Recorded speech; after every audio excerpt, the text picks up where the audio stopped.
I made my reputation betting against things, betting against subprime mortgages, betting against overvalued tech stocks, betting against market euphoria when everyone else was celebrating. And those bets paid off spectacularly. But what most people do not understand is that the real money in a recession is not made by betting against things. It is made by buying the right things at the right prices. During the 2008 financial crisis, while everyone focused on my short positions against mortgage securities, I was also accumulating long positions in stocks that had been unfairly crushed, companies with strong fundamentals trading at prices that assumed they would go bankrupt. Those long positions generated returns that rivaled my famous short bets. But nobody talks about them because the short side makes for a better story. Today I want to share something I rarely discuss publicly: the specific characteristics I look for when buying stocks during a recession, and more importantly, the 3 value stocks I would buy right now if a recession hit tomorrow. These are not speculative plays. These are not momentum trades. These are businesses I would be comfortable owning for a decade regardless of what the economy does. Businesses that will not only survive a recession but emerge from it stronger than before. Let me start by explaining why recessions create such extraordinary buying opportunities, because most investors get this completely wrong. When a recession hits, stock prices fall across the board, good companies and bad companies alike. The correlation between stocks approaches 1. Everything goes down together. Investors panic and sell indiscriminately. They do not analyze individual businesses. They do not distinguish between companies that will survive and companies that will fail. They just sell everything to raise cash, to meet margin calls, to reduce risk, to sleep at night. This indiscriminate selling is what creates opportunity, because while stock prices fall together, business fundamentals do not. Some companies are genuinely impaired by recession. Their revenues collapse, their profits disappear, their balance sheets deteriorate. These companies deserve lower stock prices, but other companies are barely affected. Their revenues dip slightly. Their profits compress temporarily. Their balance sheets remain strong. These companies do not deserve the same price decline as the impaired businesses. Yet they get it anyway because of panic selling. The gap between price and value that opens up during recessions can be enormous. I have seen high-quality businesses trade at 3 or 4 times earnings during severe downturns. Businesses with no debt, dominant market positions, and decades of profitability trading as if bankruptcy was imminent. These are the opportunities that can generate 10 times your money over the following decade. But you have to know what to look for. You have to be able to distinguish between genuine value and value traps, because plenty of stocks look cheap during recessions that end up going to zero. The trick is identifying which cheap stocks are temporary bargains and which are permanent losers. Let me walk you through my framework for identifying recession-proof value stocks. There are 5 characteristics I require before I will buy a stock during an economic downturn. The first characteristic is a fortress balance sheet. This is non-negotiable. During a recession, access to capital disappears. Banks stop lending, bond markets freeze, equity markets close to new issuance. Companies that need external financing to survive are in serious trouble. They may not be able to refinance maturing debt. They may not be able to fund operations. They may be forced into bankruptcy even if their underlying business is sound. I want companies that do not need external financing under any scenario. Companies with net cash on the balance sheet, companies with minimal debt relative to their cash flow, companies that can fund operations, pay dividends, and even make acquisitions using only internally generated cash. These companies are recession-proof in the most literal sense. They cannot be killed by a credit crisis because they do not depend on credit. The second characteristic is essential products or services. During a recession, consumers and businesses cut spending. They eliminate nice-to-have purchases. They defer discretionary spending. They focus only on necessities. Companies selling luxury goods, entertainment, travel, and other discretionary items see revenues collapse, but companies selling essential products see revenues hold steady or decline only modestly. I want companies whose products people cannot stop buying regardless of economic conditions. Food, medicine, basic consumer staples, utilities, essential business services, products with inelastic demand that people need to survive and function. These companies have recession-resistant revenue streams that provide stability when everything else is falling apart. The third characteristic is pricing power. Even essential products can become commodities where the lowest cost producer wins. During recessions, price competition intensifies as companies fight for shrinking demand. Companies without pricing power see their margins compress even if revenues hold up. They end up working harder for less profit. I want companies with genuine pricing power, companies with brands so strong that consumers will pay a premium even during hard times, companies with patents or regulatory protection that prevents competition, companies with switching costs so high that customers cannot leave even if they want to. These companies can maintain or even increase prices during recessions, protecting their margins while competitors struggle. The fourth characteristic is a track record of surviving recessions. I do not want to guess whether a company can survive a downturn. I want proof. I want to see how the company performed during 2001, during 2008, during 2020. Did revenues decline by how much? Did the company remain profitable? Did it maintain its dividend? Did it emerge stronger or weaker? Companies that have survived multiple recessions have proven their business models are resilient. They have demonstrated that their products are essential, that their balance sheets are strong, that their management knows how to navigate difficult environments. I put enormous weight on this track record because past performance during stress is the best predictor of future performance during stress. The fifth characteristic is attractive valuation. This might seem obvious, but many investors ignore it during recessions. They see a stock down 50% and assume it must be cheap. But a stock that was overvalued before the recession can still be overvalued after falling 50%. Price decline alone does not create value. I want stocks trading at significant discounts to intrinsic value, stocks where the current price assumes permanent impairment that I do not believe will occur. Stocks where the dividend yield alone provides an attractive return, even if the stock price never recovers. Stocks where I am being paid to wait while the market eventually recognizes the value. Using these 5 criteria, I have identified 3 stocks I would buy immediately if a recession hit. These are not the only good recession stocks, but they are the ones I have the highest conviction in based on my analysis. The first stock I would buy in a recession is Johnson & Johnson. I know this sounds boring. Johnson & Johnson is not an exciting company. It does not have a charismatic CEO tweeting about revolutionary products. It does not have a stock price that doubles in a year. It is a 140-year-old healthcare conglomerate that makes Band-Aids and baby powder and prescription drugs. But boring is exactly what I want in a recession. Let me walk through how Johnson & Johnson fits my 5 criteria. Fortress balance sheet. Johnson & Johnson is one of only 2 companies in the world with a AAA credit rating. The other is Microsoft. This rating means Johnson & Johnson can borrow money more cheaply than the United States government. It reflects a balance sheet of extraordinary strength. The company has minimal debt relative to its cash generation. It has never missed a debt payment in its entire history. It could pay off all its debt tomorrow from cash on hand if it wanted to. During the 2008 financial crisis, when companies across America were scrambling to survive, Johnson & Johnson was actually lending money to other companies through the commercial paper market. It was so financially strong that it became a source of liquidity when liquidity had disappeared everywhere else. That is the kind of balance sheet strength I want to own during a recession. Essential products. Johnson & Johnson operates in 3 segments: consumer health products like Tylenol, Listerine, and Neutrogena, pharmaceutical drugs for conditions like cancer, immunology, and cardiovascular disease, and medical devices used in surgeries and procedures. All 3 segments sell products that people need regardless of economic conditions. When a recession hits, people do not stop taking their medications, they do not stop treating their cancers, they do not stop having surgeries, they might delay an elective procedure for a few months, but essential health care continues. Johnson & Johnson's revenues during the 2008 crisis declined by less than 3%. During the 2020 pandemic, revenues actually increased. This is about as recession-proof as a business can get.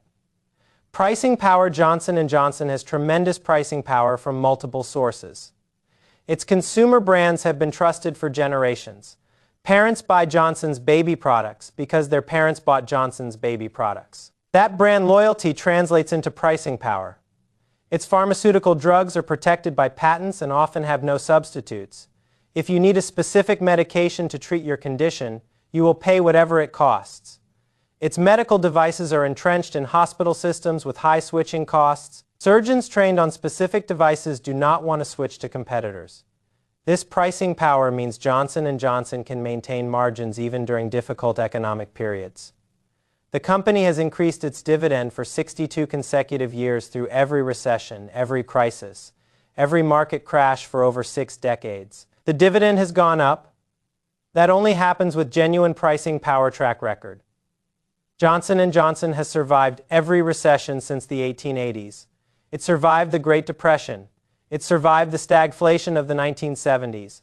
It survived the dot-com crash. It survived the financial crisis. It survived the pandemic. In each case, the company remained profitable, maintained its dividend, and emerged stronger than before. During the 2008 financial crisis, Johnson & Johnson's stock price fell along with everything else. But the business kept humming. Revenues declined slightly, profits remained strong, the dividend increased. And within 2 years, the stock price had fully recovered and was making new highs. Investors who bought during the panic made excellent returns.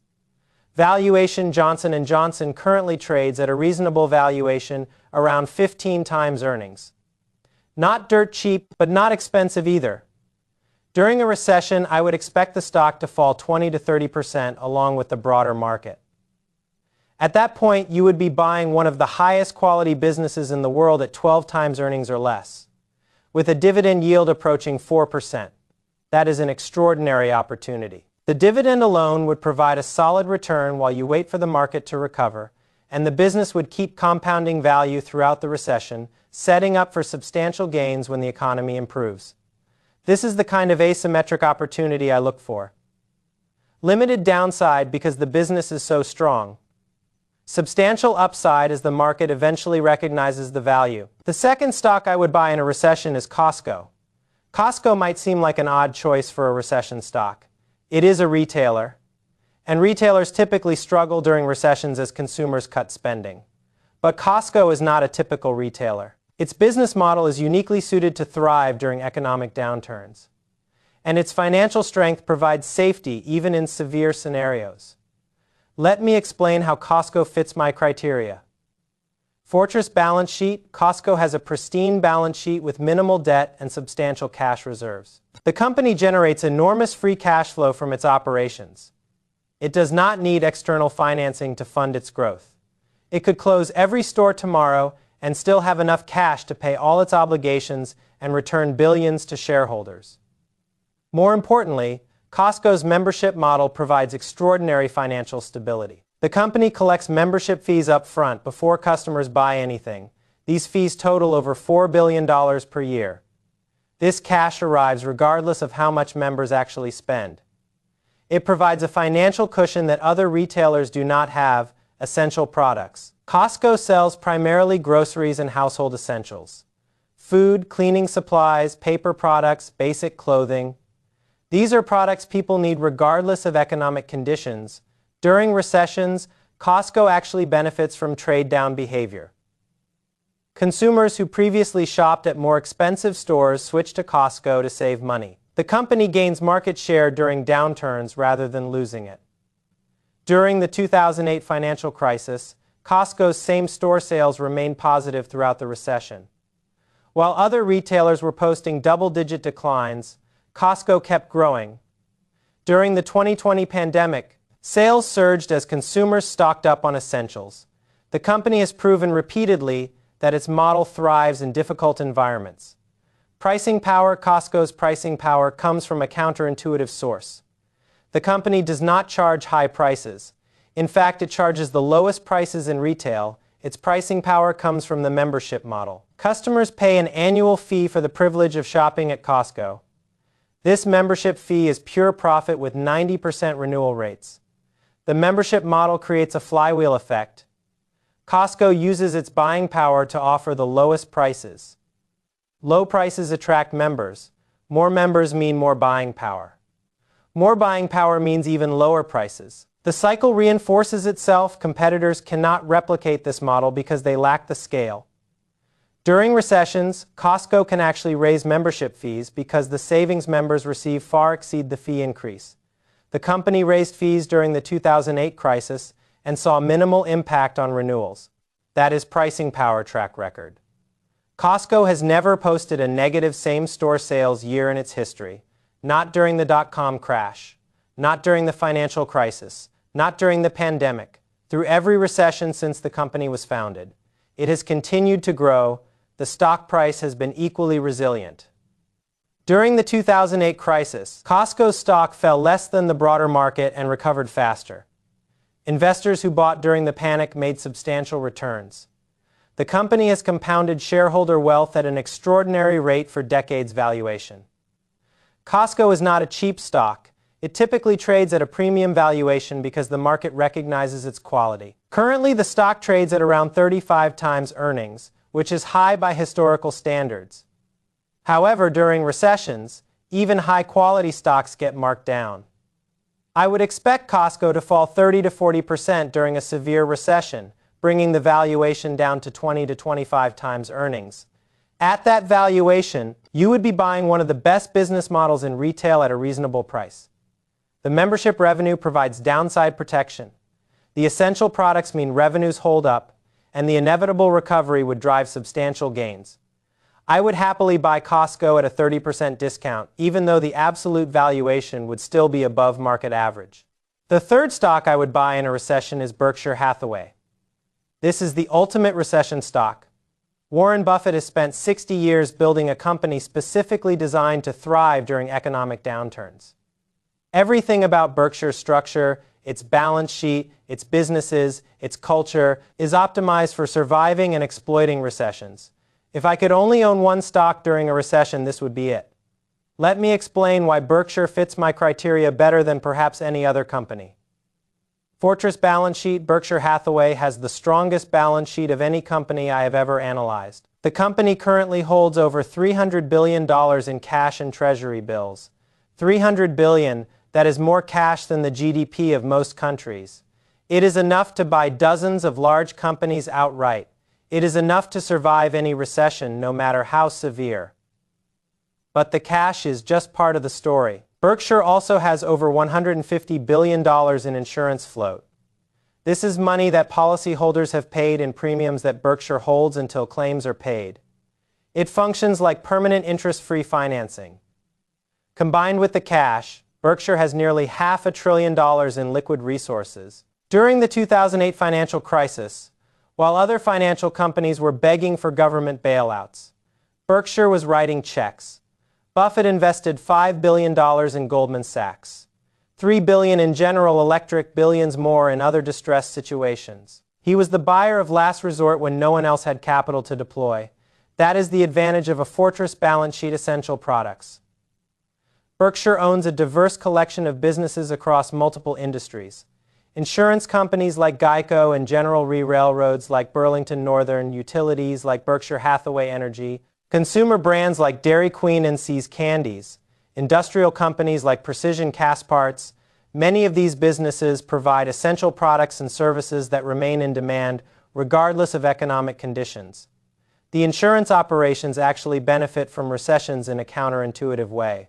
When the economy weakens, insurance pricing typically improves as competitors become more disciplined. Berkshire's enormous float allows it to write policies that smaller competitors cannot match. The company gains market share during downturns. The railroad transports essential goods across America. Coal, grain, consumer products, these shipments continue during recessions, perhaps at reduced volumes, but they continue. The utilities provide electricity that people need regardless of economic conditions. The diversification across industries provides stability that single business companies cannot match. Pricing power. Berkshire's individual businesses have varying degrees of pricing power. Geico competes aggressively on price, but benefits from scale advantages.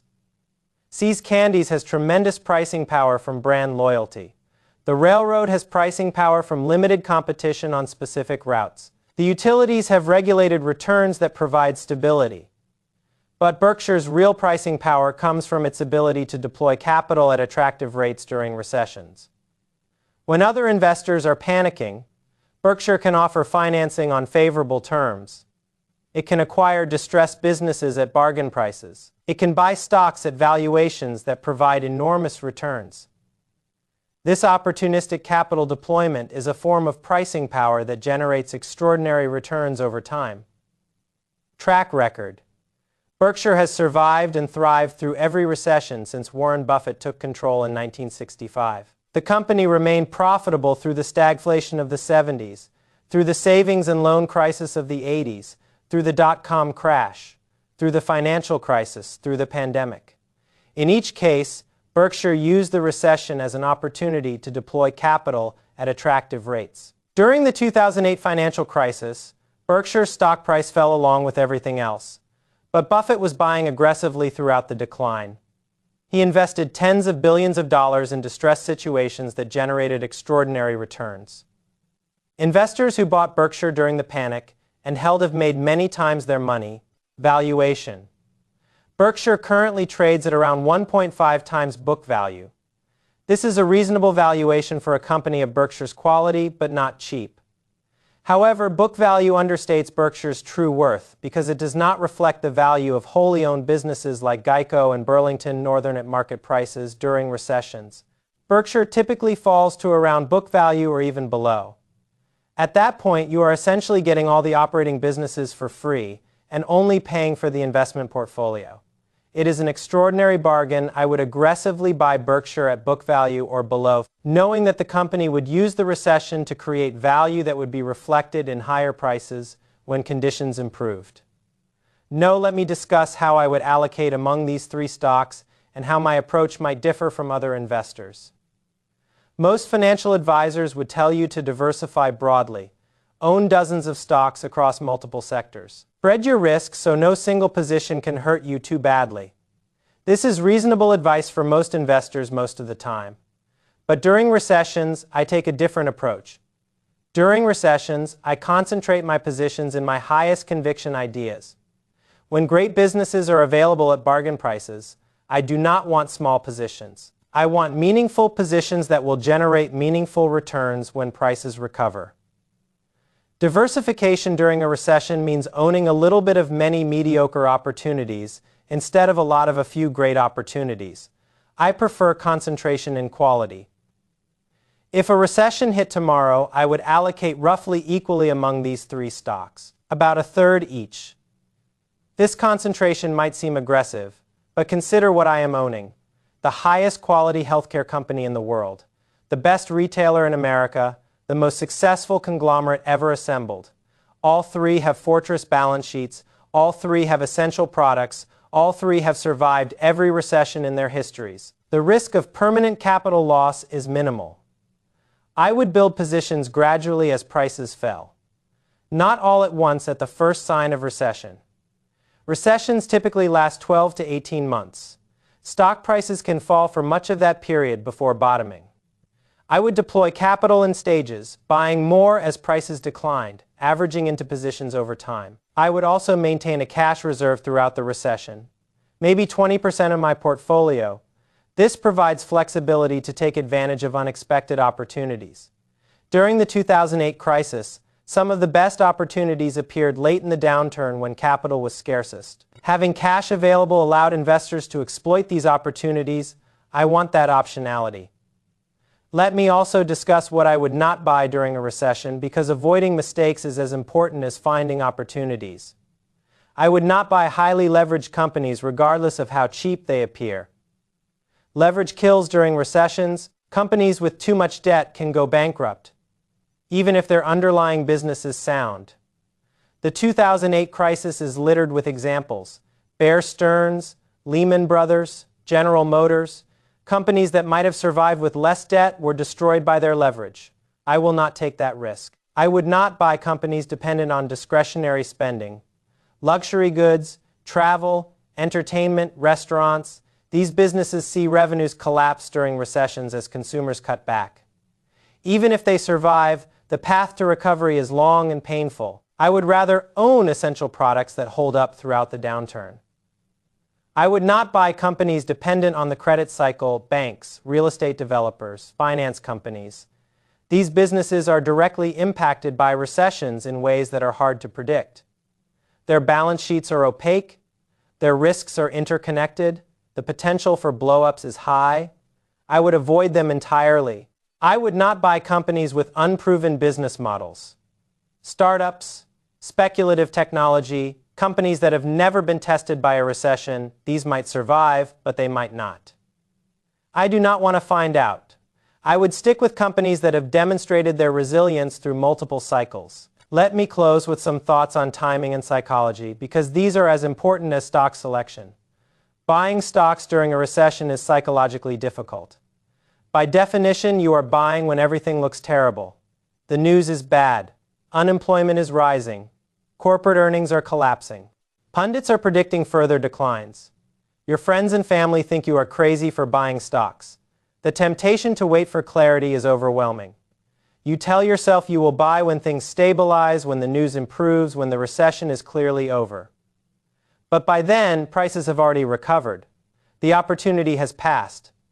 The best time to buy is when things look darkest, which is exactly when buying is hardest. I deal with this by focusing on the businesses rather than the stock prices. I do not try to predict when the recession will end. I do not try to time the bottom.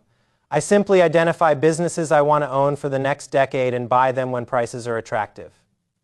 If prices fall further after I buy more. If prices recover, I hold. Either way, I end up owning great businesses at good prices. I also remind myself that recessions are temporary, but quality businesses are permanent. The recession will end. It always does. The economy will recover. Consumers will start spending again. Corporate profits will rebound. Stock prices will rise. The only question is which businesses I want to own when that happens. Johnson & Johnson will still be making pharmaceuticals and medical devices when the recession ends. Costco will still be selling groceries to loyal members. Berkshire will still be deploying capital into attractive opportunities. These businesses do not depend on any particular economic environment. They will compound value over time regardless of short-term conditions. That long-term perspective is what allows me to buy when others are selling. I am not trading for the next quarter. I am investing for the next decade. The recession that seems so terrifying today will be a footnote in the company histories 10 years from now. But the prices I pay today will determine my returns for years to come. If you take one thing from this discussion, let it be this. Recessions are the best time to build wealth in the stock market, not the worst time, the best time prices are low. Quality businesses are available at bargain valuations. Patient investors who buy and hold can generate returns that compound for decades. But you have to be prepared before the recession hits. You have to know what you want to buy. You have to have cash available to deploy. You have to have the psychological fortitude to act when everyone else is panicking. That preparation is what separates investors who profit from recessions from those who are destroyed by them. I have been preparing for the next recession my entire career. I maintain cash reserves. I monitor potential opportunities. I update my analysis constantly. When the recession comes, I will be ready to deploy capital into Johnson & Johnson, Costco, Berkshire Hathaway, and other quality businesses at attractive prices. The returns from that deployment will compound for years. The question is whether you will be ready too. Let me share some additional thoughts on each of these three stocks that reinforce why they belong in a recession portfolio. With Johnson & Johnson, there is an additional factor most investors overlook. The company recently spun off its consumer health division into a separate company called Kenvue. This transaction actually strengthened Johnson & Johnson by focusing the remaining company on higher-margin pharmaceutical and medical device businesses. The company you can buy today is more profitable, faster-growing, and more recession-resistant than the Johnson & Johnson of 5 years ago. The pharmaceutical pipeline is particularly impressive. Johnson & Johnson has multiple drugs in development for cancer, immunology, and other high-value therapeutic areas. These drugs represent billions of dollars in potential revenue that is not reflected in current earnings. During a recession, when the stock price falls, you would be buying this pipeline at an even steeper discount. The medical device business is also stronger than most investors realize. Johnson & Johnson is the market leader in orthopedics, surgery, and vision care. These are procedure-driven businesses that face temporary pressure during recessions as elective surgeries are deferred. But the procedures do not disappear, they are simply delayed. When the economy recovers, there is a surge of pent-up demand that drives revenue growth. The recession creates a coiled spring effect that benefits patient investors. With Costco, I want to elaborate on the membership economics because they are the key to understanding why this business is so recession-resistant. Costco has nearly 70 million paid member households. Each household pays an annual fee of $60 or $120, depending on membership tier. This generates over $4 billion in fee revenue every year. The fee revenue is essentially pure profit because there is minimal cost to collect it. Here is what makes this so powerful. The membership fee revenue is collected regardless of how much members spend. Even if a member shops less frequently during a recession, they still pay the full annual fee. This provides a floor under profitability that other retailers do not have. The renewal rate on memberships is over 90%. This means Costco can predict with high confidence that it will collect $4 billion plus in fee revenue next year. And the year after, and the year after that, this predictability is incredibly valuable during uncertain economic times. The membership model also creates customer loyalty that intensifies during recessions. Members have already paid their annual fee. They have a psychological incentive to shop at Costco to maximize the value of their membership. This drives traffic to Costco stores, even as other retailers see declining foot traffic. During the 2008 financial crisis, Costco's membership renewal rate actually increased. Consumers who might have let their membership lapse in good times renewed during the recession because they needed the savings. The recession made the value proposition more compelling rather than less. With Berkshire Hathaway, I want to discuss the insurance float in more detail because it is one of the most misunderstood aspects of the company. Insurance float is money that policyholders have paid in premiums that Berkshire holds until claims are paid. This float currently exceeds $150 billion. Berkshire gets to invest this money, keep all the returns. It is like having permanent interest-free financing. But it is actually better than interest-free financing in most years. Berkshire's insurance operations generate an underwriting profit. This means policyholders are actually paying Berkshire to hold their money. It is negative cost financing. This is almost impossible to replicate and provides Berkshire with a structural advantage no competitor can match during recessions. Insurance pricing typically improves when economic conditions deteriorate. Insurers become more disciplined about underwriting. They raise prices and tighten terms. Berkshire's enormous capital base allows it to write policies that competitors cannot afford to write. The company actually gains competitive advantage during recessions. The float also grows over time as Berkshire writes more policies. This expanding pool of permanent capital allows for ever larger investments. The compounding effect is extraordinary. Buffett has grown the float from essentially nothing in the 1960s to over $150 billion today. This growth will continue regardless of economic conditions.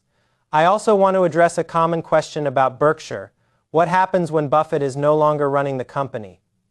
This is a legitimate concern. Buffett is 93 years old.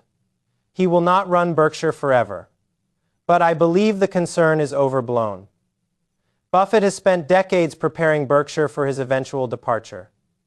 The company now has multiple investment managers who have proven their abilities. The operating businesses are run by independent managers who do not need direction from Omaha. The culture of long-term thinking and capital discipline is embedded in the organization. More importantly, the assets do not disappear when Buffett leaves. The $300 billion in cash is still there.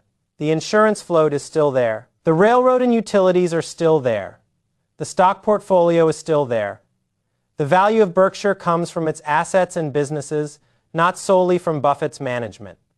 During a recession, Berkshire would be an even more compelling buy because any concern about succession would create additional selling pressure. The stock would trade at an even larger discount to intrinsic value. Patient investors who bought during this period of uncertainty would be rewarded when the recession ended and the succession concerns proved overblown. Let me also discuss the importance of dividend income during recessions, because this is something many investors overlook.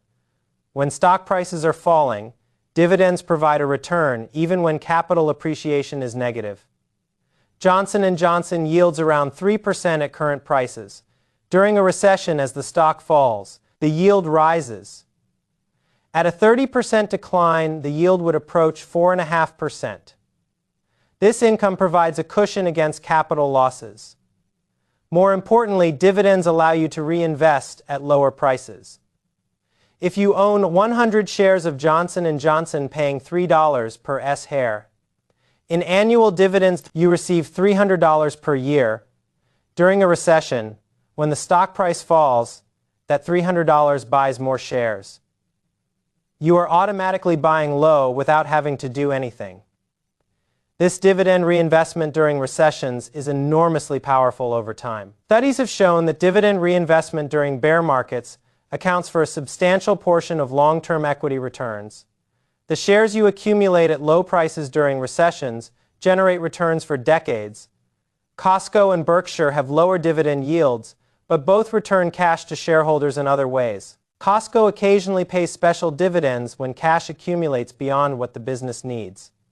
Berkshire repurchases shares when they trade below intrinsic value. Both approaches return value to shareholders in tax-efficient ways. Finally, let me discuss the psychological preparation required to execute this strategy. Because knowing what to buy is useless if you cannot bring yourself to act. Recessions are scary, the news is relentlessly negative, unemployment is rising, companies are going bankrupt, experts are predicting further declines, your portfolio is showing losses. Every instinct tells you to sell, to get out, to preserve what you have left.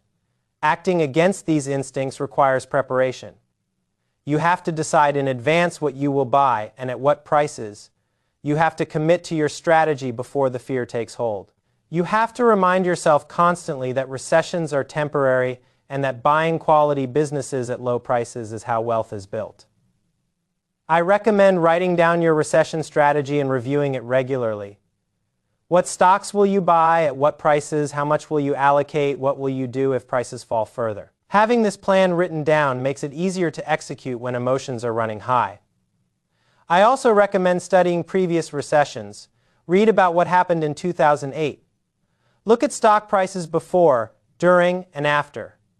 See how long the recession lasted. See how quickly prices recovered.